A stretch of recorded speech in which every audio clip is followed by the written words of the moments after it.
hadiths are recordings of things that Muhammad or his companions did or said that were passed down, it is believed, and then written down a few hundred years after Muhammad. So these are gathered together in collections, which are organized for legal purposes. So if you put the 6 major collections together on your shelf, you'd probably have about 2 meters of books. So it's a lot of materials, thousands and thousands of things that Muhammad said and did. And these are considered to be the record of Muhammad's best example to follow. So they are the foundation of Islamic law. In fact, most of Islamic law rests more on the hadiths than the Quran, which is sort of more theological, nowhere near as much detail about how to live. But they're both important. So when you say, I believe Muhammad is the messenger of Allah, you're in a way embracing the hadith, the traditions, because that's where the record of Muhammad's standing and status as a messenger is passed on to us alongside the Quran. They belong together. It's like a body and a backbone. The two can't be separated from each other.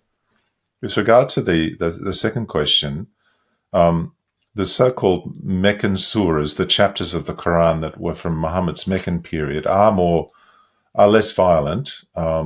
The Muslims are in a minority, they're vulnerable, and they're sort of having to get on with their neighbors who are somewhat threatening to them and even persecuting them.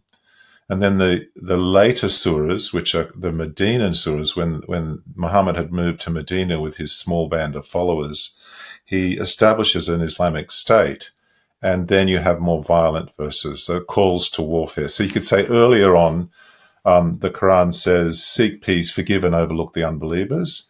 But then later it says you can defend yourself, and then it says you can be aggressive within limits, and then finally it says you can conquer unbelievers without limits. So you've got this transition in the Quran from more accommodating verses to more violent ones. And there's 2 ways to think of this. One is that the later verses abrogate or cancel the earlier ones. So that's a classic view, in conventional view in Islam. So the enduring message of the Quran then is that Muslims should fight to establish Islam, use violence, and so the later ones cancel the earlier ones. And this is called abrogation. But another view, which I think is more practical, which was expressed by Sheikh al-Buti, a leading Syrian Sunni scholar, is that actually all of the Quran is available, and it depends on your circumstances. For example, if you're living in a minority situation and you're vulnerable and you're dependent on the surrounding population for your security, the Meccan verses apply. But if you're in a position where you do have power and you have military power and you can win the battle, then the Medinan verses apply, and you're obliged to use that power and that force to advance Islam. So there's this very flexible and accommodating framework the Quran offers to Muslims depending on their circumstances. And I think that's probably, that's in effect how Islam tends to work in the world today.